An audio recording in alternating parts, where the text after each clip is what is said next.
도서 중에 이런 문구가 있었습니다. 참 애썼다, 그것으로 되었다라는 책인데요. 그 도서 가운데 이런 내용이 있습니다. 우리 엄마는 살면서 정말 소중했던 것들이 떠나갔을 때 주저앉아 우는 것밖에 할 수 없었다라는 이 대목이 있습니다. 참 여러분 공감할런지는 모르겠습니다. 참 많은 것이 내포되어져 있죠. 참 사랑하는 이에게 사랑한다라는 고백을 자주 해야 함에도 불구하고 참 부족했다라는 그런 마음에 서운함이 그 안에 깃들어져 있고요. 또한 미안한 감정도 내색하지 못해서 그저 미련이 남은 그런 한 상황을 목도하며 그저 할 수 있는 것은 주저앉아서 우는 것 외에 없었다라는 그런 대목이 있죠. 우리가 흔히 지인들의 그런 장례식을 참석해 보면 참 흐느껴 우는 참 먼저 떠나보내는 사랑하는 사람들의 이별 앞에서 그저 하염없이 눈물 흘리는 그분들의 그런 모습을 보면서 동일한 감정을 느끼지 않습니까? 자주 사랑의 표현을 하는 것은 좋은 현상들입니다. 그것이 쑥스러우면 현 상황을 그대로 받아들이고 이해하는 것도 참 좋습니다. 누구나 나 자신을 잘 알죠. 세상 앞에서 얼마나 초라한지를. 세상에 보면 많은 지식을 가지고 있는 사람도 있고요. 재력을, 권력과 그런 명예를 한 몸에 누리면서 좀 세상 속에 떵떵거리는 사람들을 많이 봅니다. 그들 앞에서 어쩌면 나 자신이 초라해 보이기도 하고요. 그래서 또 때로는 실수하기도 하고, 그래서 충분히 아파하곤 합니다. 그런데 그를 향해서 왜 그렇게 하지 못했니? 너 왜 또 실수했지? 라는 핀잔과 더불어서 그런 압박감을 주어주면 오히려 더 주눅들고 세상에서 꽃을 피지 못하는 그런 삶을 걸어갈 수밖에 없는 것이죠. 우리는 그들에게 따뜻한 말 한마디, 그것이 부족하다면 그저 손을 꼭 잡아주는 것만으로도 충분합니다. 인정해 주는 거죠. 여러분, 하나님의 바람은 많지 않습니다. 지금 이스라엘 백성들이 출애굽하여서 애굽을 탈출하여서 물론 불순종으로 인해 광야 38년 방황을 했습니다. 그리고 1세대는 모두가 죽었어요. 2세대들, 젊은 세대들만 남았습니다. 이제 곧 얼마 있지 아니하면 가나안을 향하여서 요단을 건너 정복 전쟁을 수행할 그 시기입니다. 모세는 그들에게 2세대들, 특별히 젊은 세대들에게 세상의 지식보다는 하나님의 강한 사랑이 담긴 그 메시지가 중요하다는 것을 기억하고는 그들에게 고별 설교를 하고 있는 것입니다. 하나님의 마음을 전하고 있는 것입니다. 하나님의 마음은 당신의 백성들이 허락하신 땅에 들어가서 행복하게 살아가기를 우리 하나님은 간절히 바라보고 계십니다. 성도들을 향한 하나님의 마음도 그렇잖아요. 우리가 행복하기를 원합니다. 세상 속에서 살아가지만 이곳이 하나님이 다스리시는 하나님의 나라임을, 천국임을 기억하면서 우리 삶에 무엇보다도 세상 사람들보다, 영혼들보다 더 행복한 삶을 누리기를 바라시는 하나님의 마음이 담겨져 있습니다. 그래서 이스라엘 백성들을 그런 노예 생활에서 탈출시켰습니다. 그리고 시내산에서 율법도 주었고요. 이에 대한 화답으로 이스라엘 백성들은 많은 것을 하지 않아도 됩니다. 하나님의 그 소박한 꿈을 따라서 그 말씀을 따라 살아가는 것으로 족합니다. 그러면 자연스럽게 하나님 바라는 그 꿈처럼 그들은 행복해질 수 있단 말입니다. 오늘 말씀은 우리가 읽었던 말씀을 기초하여서 율법이 우리들에게 어떤 역할을 하고 있는가? 율법이라는 말이 좀 어렵다면 쉽게 말해서 하나님의 말씀이 우리에게, 우리의 삶에 어떤 영향을 끼치는가? 이 주제로 하나님의 말씀을 같이 생각해 보겠습니다. 자, 첫 번째. 율법은, 하나님의 말씀은 우리를 행복하게 만듭니다.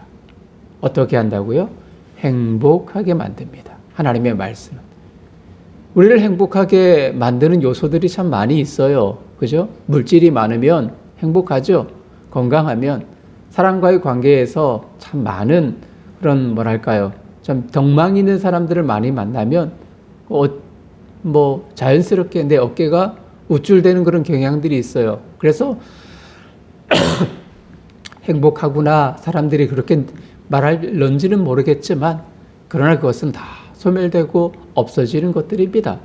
우리를 행복하게 만드는 유일한 요소가 있다면 그것은 하나님의 말씀이에요. 누구나 행복하기를 바랍니다. 교회 앞에서 자주 전도를 합니다. 전도를 하면 사람들에게 전도지를 이렇게 나눠주잖아요. 근데 요즘 사람들은 전도지를 잘 받지 않습니다. 그렇잖아요. 코로나 상황이기도 하고요. 또 교회가, 그죠? 교회가 참 세상 사람들이 그런 자주 입방아에 오르내리곤 해서 오히려 교회를 떠나는 사람들이 더 많고요. 생판 믿지 않는 사람들이 교회를 오는 경향들이 참 적어요. 그래서 전도지를 잘 받지 않습니다. 그들을 향해서 자주 이런 말을 남깁니다. 좋은 하루 되세요. 오늘도 행복하기를 바랍니다. 그러면 10중 8구 사람들이 전도지를 받습니다. 이 말 한마디가, 행복이라는 이 주제가, 이 말이 사람들의 마음을 녹아내리게 만들고요. 또 그것이 모든 사람들의 바람이기도 하기 때문입니다.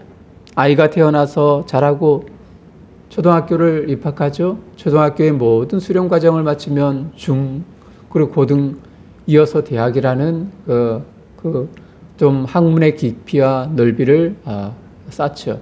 그리고 나서 취직을 합니다. 여러분 그들에게 어떤 말을 해주시나요? 갓 입학하는 아이들을 향해서 악담을 퍼붓는 부모는 없습니다. 정말 필요한 말로 용기를 심어주고 잘 적응할 수 있도록 돕습니다. 새로운 환경에서도 행복하게 지혜롭게 자라기를, 성장하기를 간절히 바라는 그 마음이 고스란히 담겨져 있는 것이죠. 하나님은 가나안 땅에 들어갈 백성들에게 이런 사랑의 법을 알려주십니다. 그렇게 하면 이 말씀이 그들의 삶에 녹아내리면 그들이 행복해질 것이라는 것을 우리 하나님이 알기 때문입니다. 여러분 그래요. 율법이, 하나님의 말씀이 이런 역할을 합니다. 행복하게 만듭니다. 6장 1절에서 3절 말씀을 여러분 한번 보셔요. 1절에 이렇게 말하죠. 이는 곧 너희의 하나님 여호와께서 너희에게 가르치라고 명하신 명령, 규례, 법도라. 너희가 건너가서 차지할 땅에서 행할 것이니. 가나안 땅에서 너희가 행할 것이다. 하나님의 말씀을 가지고 그 땅에서 적용하며 살아갈 것이다. 라는 하나님 말씀입니다. 특별히 다음 세대에게 주시는 말씀이죠. 그들이 이 말씀을 따라서 요단강을 건너 차지할 가나안에서 대대로 지켜야 하는 하나님의 법입니다. 그곳의 행복을 누리며 살아가기 위해서 없어서는 안 되는 가장 필요한 말씀이라는 거죠. 2절도 보면 너와 내 아들, 손자들이 평생에 지켜야 할 규례고 명령이다 말합니다. 그리고 그 뒤에 말씀이 참 눈에 띄죠. 그러면 어떻게 된다고요? 장구하게 될 것이다 이렇게 말합니다. 장구, 오래 산다는 이야기죠. 여러분 질병이 있어서 오래 산다는 것은 그 사람의 복이 아닙니다. 가난하게 힘들며 그렇게 살아가는 것이 복은 아니겠죠. 이 장구한다는 의미 속에 내포되어져 있는 말은요. 정말 행복하고 복되고 많은 것을 누리면서 강건하게 오래 산다는 것이 이 안에 내포져 있는 말씀입니다. 어떻게 하면 하나님의 규례, 하나님의 법, 하나님의 말씀을 지키면 너희가 하나님이 허락하신 그 땅에서 오래 살 것이다. 행복하게 살 것이다는 하나님의 바람이 이 안에 담겨져 있는 거죠. 3절, 듣고 행하면 복을 받고 허락하신 땅에서 크게 번성할 것이다 말합니다. 직설적으로 말하죠. 어떻게 된다고요? 번성하게 될 것이다. 이것이 율법이, 하나님 말씀이 우리에게 주는 효과입니다. 지금까지 사랑으로 이스라엘을 구원하시고 인도하신 하나님이 이제는 새로운 환경 속에서도 하나님의 백성, 당신의 자녀들, 성도가 잘 되기를 바라시는 그 마음이 찐하게 느껴지죠. 자녀들이 잘 되도록 꼭 필요한 조언을 아끼는 사랑 많은 부모가 바로 우리가 믿는 하나님이라는 말입니다. 여러분, 하나님 나라의 법은 그 나라 백성을 적과 꿀처럼 풍성한 복과 생명으로 인도하는 법입니다. 우리를 구원하신 하나님의 사랑이 하나님 말씀에도 고스란히 담겨져 있어요. 인간의 욕망으로 얼룩진 그 세상에 거룩하고 참된 생명을 주는 하나님 나라를 세우도록 하나님 나라의 백성에게 도구로 주신 사랑의 법이 율법이고 하나님의 말씀인 거예요. 이처럼 하나님 나라의 법은, 하나님의 말씀은 우리로 하여금 행복하도록 이끌어 가신다는 사실을 한순간도 잊지 말기를 바랍니다. 여러분, 세상에서도 법이 있잖아요. 우리가 대한민국이라는 자유민주주의 공화국이라는 이 대한민국에서 살아갑니다. 근데 법과 그런 규칙이 있습니다. 법을 지키지 않으면 어떻게 돼요? 대가를 치르잖아요. 법을 지켜야만 질서가 유지가 됩니다. 이 법을 보면은요, 선한 법도 있지만 악한 법도 있습니다. 그 법을 통제하기 위해서 새롭게 만든 법도 있다는 이야기입니다. 여러분, 지금 작금의 여당과 야당의 싸움을 보세요. 검찰 개혁을 위해서 만든 법이 있고요. 또 이를 벗어나서 통치를 원활하게 하려고 새로운 법의 제도를 시행하려고 하는 그 시도도 있는 것을 봅니다. 모든 그 빌미가 국민을 위해서 모든 백성이 행복하게 살아가기 위한 법이라고 그렇게 이구동성으로 이야기를 하지만 정말 실상은 그들의 이득과 이권을 위한 것입니다. 여당과 야당 안에서도 당내에서도 서로 주도권을 쥐려고 혈안이 되어 있음을 보잖아요. 그렇잖아요. 여당에서 요즘 많이 시끄럽잖아요. 야당에서도 마찬가지고요. 그죠? 대표가 되기 위해서 지금 경선이 진행되어지지만 그래요. 서로 쥐려고 하는 그런 태도죠. 그러나 하나님은요, 세상의 법은 이렇게 선하고 악한 것들이 이렇게 얽혀져 있지만 하나님은 우리의 순종을 감시하기 위해서가 아니라 정말 사랑하시고 우리에게, 하나님 백성에게 행복하도록 하나님의 법을 우리에게 주셨습니다. 하나님의 말씀을 우리는 우리의 삶을 구속하려고 하는 것이 아니라 어떻게 우리를 행복하게 만드시기 위한 하나님의 사랑의 선물이라는 겁니다. 여러분, 1절에서 3절을 다시 생각해서 읽으면 하나님이 법과 규례를 주신 참뜻이 무엇인지를 깨달을 수 있는 거예요. 그것은 성도의, 하나님 자녀의 행복입니다. 여러분, 이렇게 적용해 보면 어떨까요? 때로는 이런 마음이 제 마음에 들 때가 있어요. 참 때로는 저도 이제 목사지만 참 성질내고 싶을 때가 있어요. 화나는 일이 있으면 화내고 싶고 그런 경우도 있어요. 근데 대부분 많이 참죠. 또 때로는 욕도 하고 싶은 그런 마음이 들 때도 있습니다. 그런데 언제나 걸림돌이 되는 것은 말씀입니다. 하나님입니다. 그것 때문에 더 참고 인내하고 또 당하고 그렇게 살아갑니다. 차라리 하나님 말씀을 몰랐다면 내 성질을 일반 사회의 사람들처럼 그대로 그들에게 갚아줄 텐데, 그래서 마음에 부담감이 있고요, 거부감이 있고 벗어나고 싶을 때도 간혹 있어요.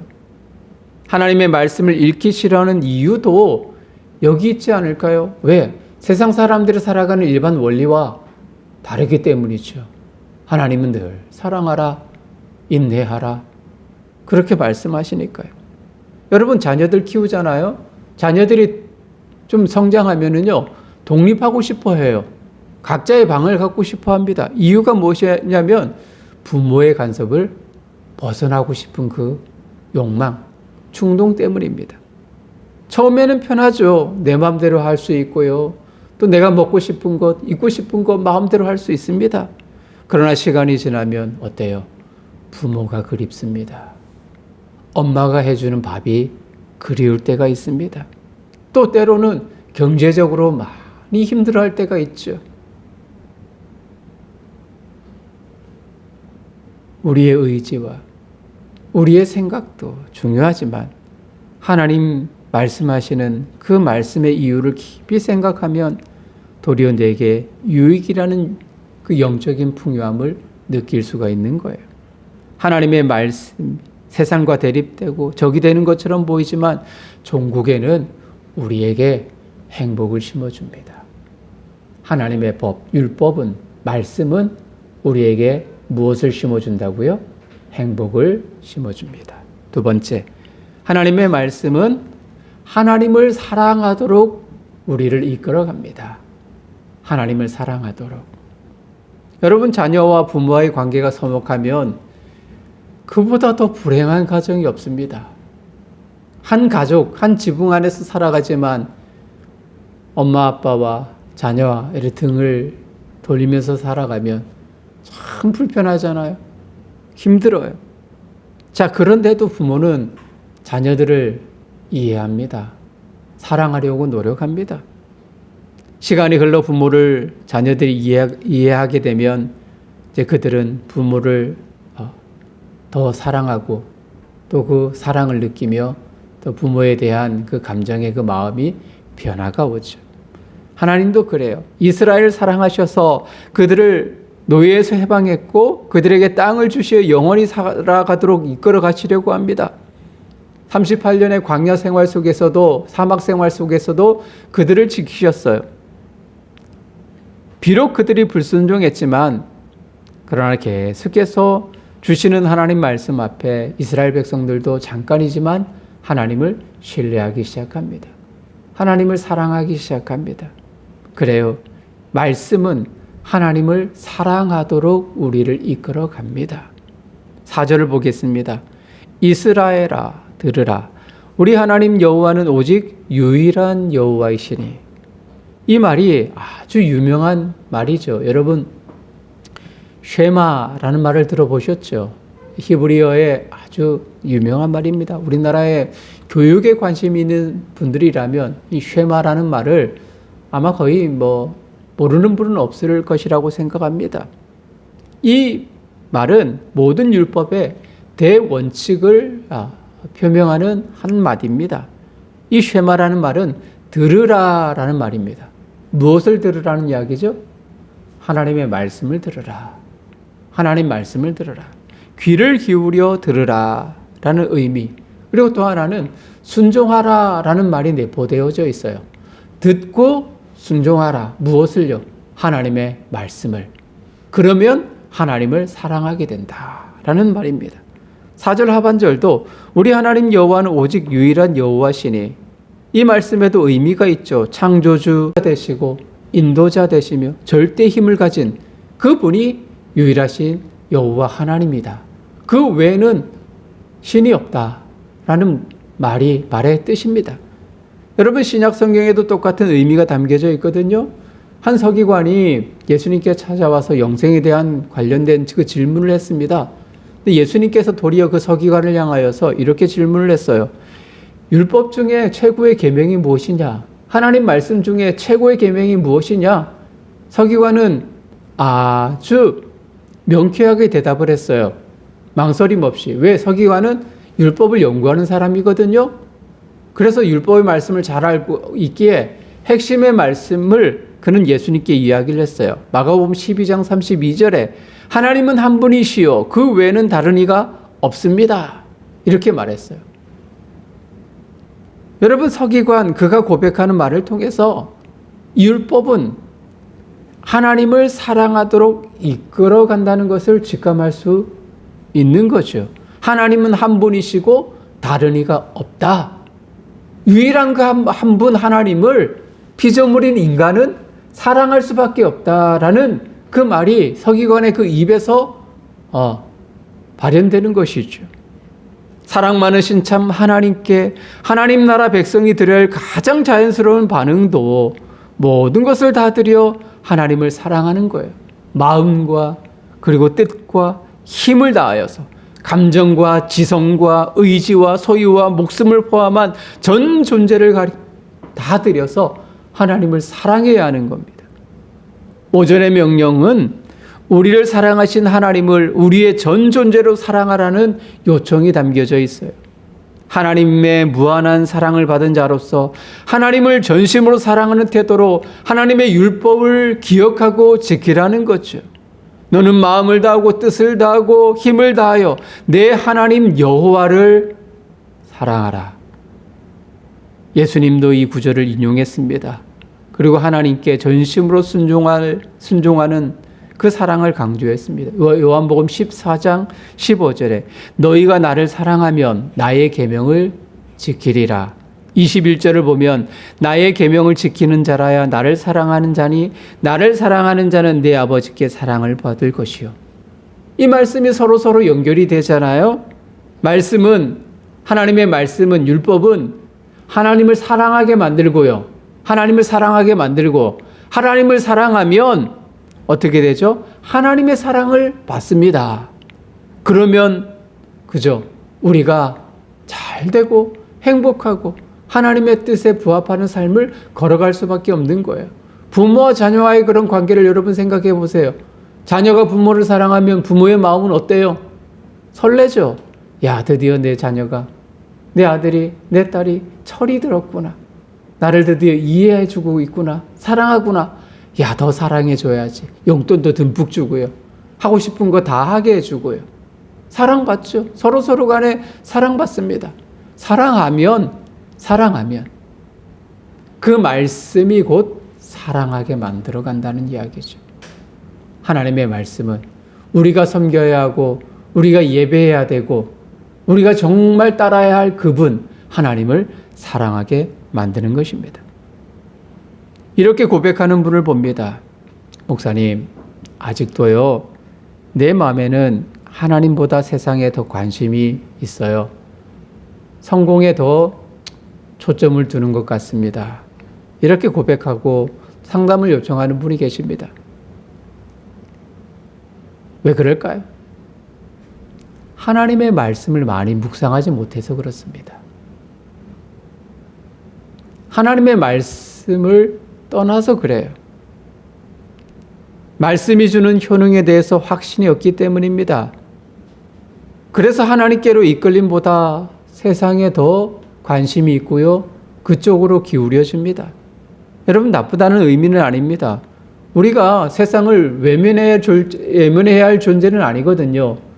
세상을 향해서 나아가야 할 소명자거든요. 그런데 조건이 있어요. 세상을 향해서 나아가기 위해서 우리 안에 하나님의 말씀으로 가득 차야 합니다. 즉 다시 말해서 하나님의 사랑으로 가득 담겨야 세상을 품을 수 있다는 이야기입니다.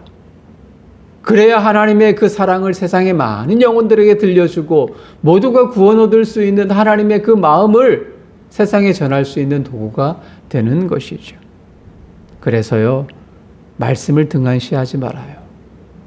특별히 하나님의 말씀인 또 주일날 성경을 풀어서 설교하는 이 메시지를 잘 기울여 들으셔요. 하나님의 말씀은 우리로 하여금 어떻게 한다고요? 하나님을 사랑하게 만든다. 자, 마지막 세 번째. 자, 율법이 우리를 어떻게 한다고요? 행복하게 한다. 그리고 두 번째는 사랑하도록 한다. 이렇게 말씀을 드렸습니다. 자, 그렇다면 우리는 그 율법을, 하나님의 말씀을 어떻게 해야 할까요? How죠? 어떻게 해야 할까요? 마음에 새겨야 되겠죠? 그죠? 당연하죠. 마음에 새겨야 되고요. 또 부지런히 가르쳐야 합니다.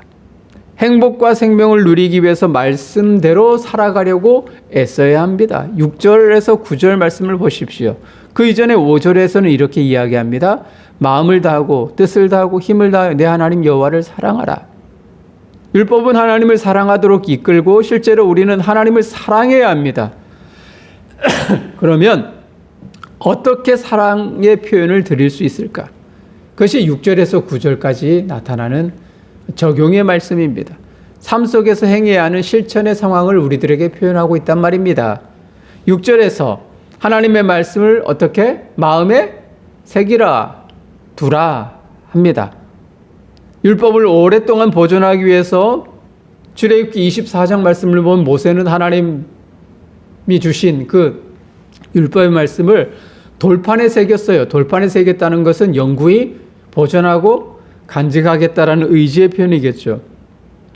그리고 율법을 기억하기 위해서 마음에 새기라는 그 뜻이 이 안에 고스란히 담겨져 있는 거죠. 우리에게 하나님의 사랑과 복을 주는 이 하나님의 말씀이라면 어떻게 해서든지 그 말씀을 기억해서 그 말씀을 따라 살아가는 것이 당연한 겁니다. 말씀을 마음에 새기는 방법은 하나님의 말씀을 늘 우리 눈앞에 두어야 됩니다. 자주 보는 것. 사람도 있잖아요. 자주 봐야 정이 듭니다. 간혹가다 연인 관계에 있다 할지라도 서로 멀리 떨어져 있으면 그죠? 서로 각자의 길을 가기 쉬워요. 자주 봐야 합니다. 자주 봐야 정이 들고요. 사랑하게 되는 거죠. 그래서 하나님의 말씀을 마음에 새길 수 있는 것은 우리 눈앞에 두는 거예요. 구체적으로 8절, 9절에 나타나는데요. 종이든 나무 조각이든 말씀을 기록한 것을 손목과 미간에 매거나 붙이고 출입하는 문에 기록해서라도 항상 눈으로 보고 기억하라 말씀하죠. 어떤 방법을 써서라도 눈앞에 두어서 마음에 새기도록 했습니다. 7절에서는 사랑과 축복의 말씀을 다음 세대에게 부지런히 가르치라 명령합니다. 이것이 자녀가 정말 잘 되는 길이고 하나님 나라를 이루면서 그 나라의 풍성함을 누릴 수 있는 유일한 길이기에 무슨 방법을 써서라도 언제 어떤 상황에서라도 그 길을 가르쳐야 한다는 말입니다. 오늘날 정말 전통에 충실한 유대인들 있잖아요. 그 유대인들이 율법이 적힌 그 종이가 담긴 그 상자, 그것을 테필릴이다 이야기를 하거든요. 그것을 소매나 머리에 항상 두고 그 말씀을 늘 바라보고 암송을 합니다. 지금도 그래요. 우리도 그런 방법을 써야 할까요? 손목에 미간에 하나님의 말씀을 두고 걸어가나 나가나 그것을 보아야 할까요? 그럴 필요는 없습니다. 왜냐하면 성령 하나님께서 우리 마음에 하나님의 말씀을 주셨거든요. 성령 하나님 말씀을 깨닫게 하셨거든요.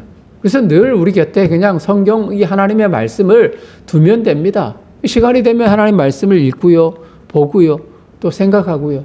그러면 되는 거예요. 그러면 풍성한 열매를 맺을 수가 있는 거죠. 또 때로는 암송하거나 쓰거나 눈으로 보고 부전을 읽어야 하죠. 우리 주일학교 아이들에게 참 잘하고 있다라는 것 하나가 제가 시키지도 않았는데요.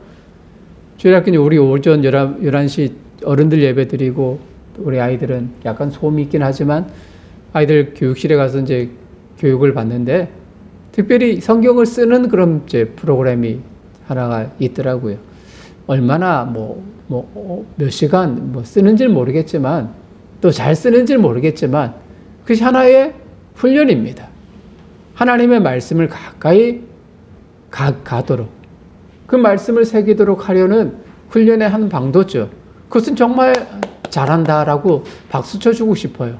얼마나 잘 가르치는지는 잘 모르겠지만 그 하나는 참 좋아요.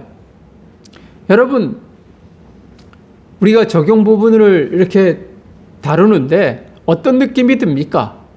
자, 하나님 말씀을 내 안에 두어야 하고 자녀들에게 부지런히 가르쳐야 한다. 이 말씀 앞에서 저도 그렇고요. 여러분 기성세대인 여러분은 어떤 느낌이 듭니까? 아, 이 말씀을 이제 우리 자녀들에게 잘 적용해야지 그런 생각이 언뜻 들 거예요. 자, 오늘부터 자녀에게 부지런히 가르쳐야지 주일학교 잘 교육하는 교회를 찾아봐야지 실제로 그렇게 해서 교회를 찾아 떠나는 분들도 혹여나 계십니다. 그런데요, 하나님께서 하나님의 마음을 새기라 이 명령은요 먼저 누구에게 주셨는지 알아요? 마음에 새기라 이 말씀은요 부모에게 주셨다는 것을 기억해야 돼요. 기성세대에게 주셨다는 거예요. 먼저 내 자녀에게 내가 본을 보여라 이것입니다. 여러분 유대인들도 이 명령의 순서를 지금도 지킵니다. 여러분 이런 예는 어떨까요? 30만 원이 있어요.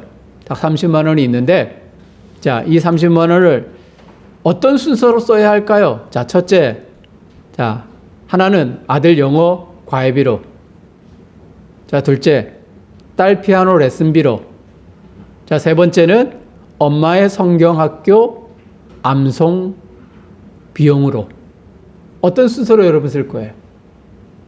요즘으로는 학원비, 그죠? 그걸 가장 1순위로 들 겁니다. 우리 이제 학원 집사님 오셨는데 이런 말씀을 드려서 죄송한 건 아니고요. 그냥 우리의 마음이 그래야 된다는 것을, 하나님 주시는 그 마음이 그래야 된다는 것을 이야기하는 거죠. 근데 유대인들은요, 그 순서가 가장 나중입니다. 엄마의 암송학교 비용으로 가장 먼저 그 비용을 지출합니다. 아이들의 교육도 소중하지만 내 안에 하나님의 말씀으로 채워지고 그 말씀이 자녀들의 신앙교육으로 이어질 때 그 자녀들이 그 신앙과 더불어서 학업을 병행하여서 살아갈 수 있다는 것을 그들은 알기 때문입니다. 그래서 하나님은 먼저 부모에게 배우라 이렇게 명령하신 겁니다. 탁월한 언변으로 미국 대중문화의 영향력을 발하고 있는 오프라 윈프리를 여러분 알고 있을 겁니다. 그는 어릴 적 별명이 암송공주였어요. 외할머니가 특별히 그녀에게 성경 암송을 엄청나게 시켰거든요. 그가 대중들에게 인기가 있고 또 대중들에게 영향력을 발할 수 있는 그 이유가 바로 말씀을 사랑했고 그것은 할머니가 자기에게 가르쳤던 그 말씀의 신앙교육이었다는 것을 그녀는 고백합니다. 그래요. 우리가 먼저 배워야 하고요. 느껴야 하고요. 그리고 이어서 우리 자녀들에게 가르쳐야 합니다. 말씀을 마무리하죠. 여러분, 질문 드립니다. 행복해지기를 바라죠? 대답이 없으신 거 보니까 그렇지 않는 것 같아요. 행복해지기를 원한다면 자, 어떻게 해야 할까요? 그 비결은 말씀에 있습니다. 말씀에 있어요. 말씀 잘 들으세요. 여러분, 하나님 사랑하기를 원하십니까? 그 누구보다도 우리의 가장 유일한 관심은 하나님 사랑하는 거예요. 하나님 사랑해야 하나님 사랑을 받거든요. 그 비결이 어디에 있다고요? 하나님 말씀에 있습니다. 하나님 말씀을 읽고 묵상하면 하나님을 사랑하게 되고 하나님의 사랑을 받고 하나님의 복을 받을 수가 있어요. 장구하게 됐죠. 그리고 율법의 말씀, 하나님 말씀을 여러분 스스로 먼저 마음에 새기고 느끼고 사랑하십시오. 그리고 부지런히 자녀들에게 가르치십시오. 수단과 방법을 가리지 말고요. 그러면 여러분이 행복하고 자녀가 행복하고 여러분 가정이 행복하고 교회가 행복하고 더불어서 이 세상이 행복해지는 하나님의 나라가 될 거예요. 마음에 두어야 할 하늘의 이치, 그것은 곧 하나님의 말씀이다 라는 이 사실을 이 아침에 깊이 간직하며 한 주간도 승리하는 늘사랑의 모든 식구들 되시기를 주님의 이름으로 축복합니다.